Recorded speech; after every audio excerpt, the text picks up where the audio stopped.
इक्विनोवा investment managers के अनिरुद्ध सरकार, उनसे बात करेंगे। अनिरुद्ध जी, गुड आफ्टरनून। क्या लग रहा है मार्केट देखकर? कुछ फंस गए हैं मामला एक रेंज में, बाहर निकलेंगे क्या इससे? या afternoon Anuj, I think yes. पिछले अगर एक दो हफ्ते से देखे, I think as you rightly said, market एक ही रेंज में अटक गया है। एंड अर्निंग सीजन जो अंडरवे है, आई थिंक बहुत सारे मिक्स्ड नंबर्स भी आ रहे हैं, बट ब्रॉडली मैं बोलूंगा नंबर्स तो अच्छे ही आ रहे हैं। बट आई थिंक एफआई और डीआई और डोमेस्टिक एफएनओ सब मिला के I think market is a bit confused कि यहाँ से ऊपर जाना चाहिए कि नीचे जाना चाहिए। सो थोड़ा I think we are spending time in that same range, which I would say कि एक अच्छी बात होती है। Before the next big up move happens, एक जगह पे टाइम स्पेंड करना is a good thing to make the base strong. जी, गुड आफ्टरनून। श्रेया बात कर रही हूँ। नतीजे, क्वार्टर वन नतीजे देखे आपने, एक हफ्ता बाकी है इनफैक्ट अभी, लेकिन कोई स्पेस जहां पर आपको फुल फ्लेज रिकवरी की उम्मीद थी और वैसे होता हुआ नजर आया, या फिर ग्रीन शूट्स ही नजर आए हैं? कहां पर आपका कन्विक्शन इस बार क्वार्टर वन नतीजों को देखते हुए ज्यादा हुआ है? कौन सा स्पेस? या afternoon Shreya. So I think अगर मैं देखूं इस क्वार्टर में जो नंबर्स आए, ब्रॉडली आई थिंक जो कंपनीज एंड सेक्टर्स पिछले दो क्वार्टर से दे वर रिपोर्टिंग वेरी गुड नंबर्स, उन्हीं में द मोमेंटम हैज कंटिन्यूड। उसमें एक जो बड़ा एरिया है your auto and auto ancillary, उसमें काफी हद तक आई थिंक जो मोमेंटम बिल्टअप हुआ था 6 मंथ्स बैक, वो कंटिन्यू हो रहा है। दूसरा स्पेस जहां पे ऑब्वियसली एज एन इंडेक्स बहुत अंडर परफॉर्म हुआ है, which is the banking sector. But अगर मैं देखूं आई थिंक वहां पे भी थोड़ा रिकवरी दिख रहा है, where in I would say कि जो the lending growth was weak, जो निम्स कॉन्ट्रैक्शन हो रहा था, वो सब I think it's evident now कि थोड़ा बॉटम आउट हो रहा है in that space. But within the banking I think जो सबसे बड़ा सरप्राइज रहा है, which I think is good, is the PSU bank space, जहां पे मैं बोलूंगा कि अभी तक जितने भी पीएसयू बैंक्स के नंबर्स आए, I think broadly they have been better than estimate.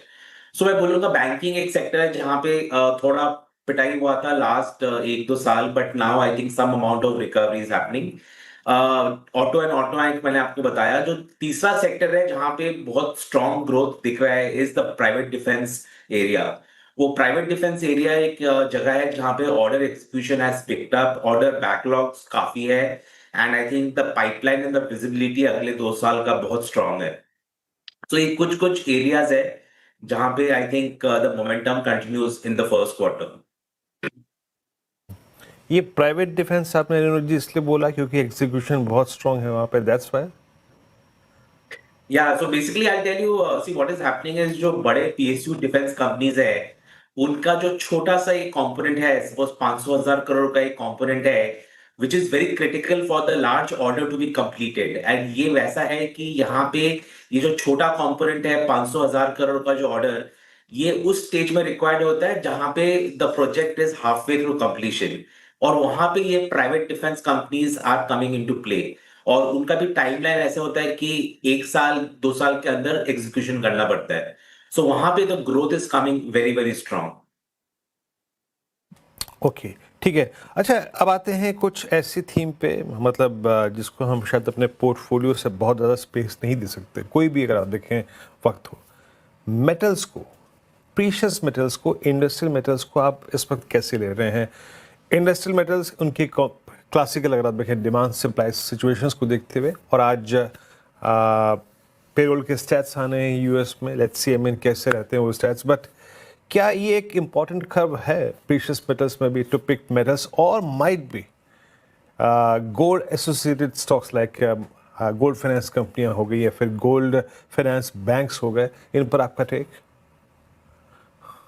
See, when it comes to metals, as such, अगर आप कोई भी पोर्टफोलियो देखेंगे, very difficult to play the metal cycle, क्योंकि मेटल साइकिल में इतने सारे मूविंग पार्ट्स होते हैं कि very difficult to take a call कि कब घुसना चाहिए कब निकलना चाहिए।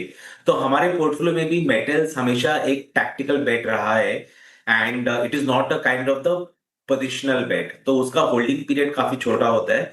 बट एज ऑफ टुडे हम लोग क्या कर रहे हैं, we are trying to play the metal space through the metal, the capex cycle. जो कंपनीज जो मेटल कैपेक्स में हेल्प करेंगी, we are trying to play with those companies, because जितने भी आप फेरस नॉन फेरस कंपनीज देखेंगे, they are all increasing their capacity in the next 1-2 साल। And यहाँ पे जो मेटल कैपेक्स प्ले है, वहां पे we are trying to bet companies which will benefit in that space. When it comes to the precious metals, obviously, the gold finance companies becomes a natural play there. But as a sector, historically, we have avoided that space because वहाँ पे too much of uncertainty around the gold price movement, उससे आपका balance sheet up down होता है. So that is where we have been avoiding. But as of today, we are trying to play the metal cycle via the metal capex. Okay, metal cycle को play करना चाह रहे हैं आप, लेकिन अनिरुद्ध जी, IT pack को लेकर अब क्या व्यू बन रहा है? हमने एक रैली देखी, फिर से फेल होता हुआ भी देखा, फिर हमने एक रैली देखी, क्या अब एक समतल जमीन आईटी पैक को मिल चुका है?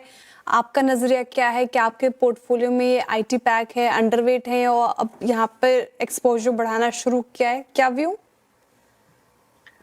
IT in the month of July, it was a absolute, I would say, the dead cat bounce जो हम लोग बोलते हैं, जहां पे बिल्कुल जो वैल्यूएशन बहुत अट्रैक्टिव था, वहां से काफी बाउंस बैक हुआ है।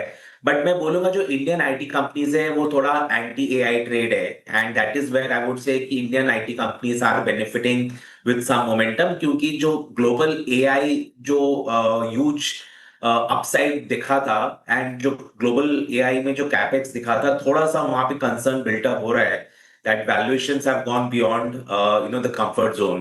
तो मैं बोलूंगा थोड़ा सा the catch up in Indian IT companies हो रही है, क्योंकि एक तो समझ में आ रहा है सबको कि AI is there, but AI को अप्लाई करना पड़ेगा, so that is where you need the AI applications, जहां पे Indian IT companies will benefit.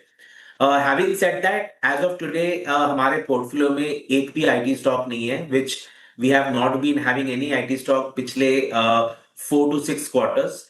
तो वो हमारा अवॉइडेंस अभी भी कंटिन्यू रहा है, but we are waiting for earnings recovery, because अभी जो बाउंस है it is more about a valuation bounce. Earnings recovery होना भी बाकी है, जब तक वो दिखेगा नहीं we would want to wait and watch. But within the IT मैं बोलूंगा जो mid cap small cap IT है, वहां पे the growth looks much better, but valuations are expensive, तो थोड़ा वहां पे we are avoiding as of now. Alright, Anirudh ji बहुत बहुत शुक्रिया आज हमारे साथ जुड़ने के लिए, अपना समय देने के लिए हमें। Have a happy weekend. Meanwhile market में कुछ स्टॉक्स हैं जहां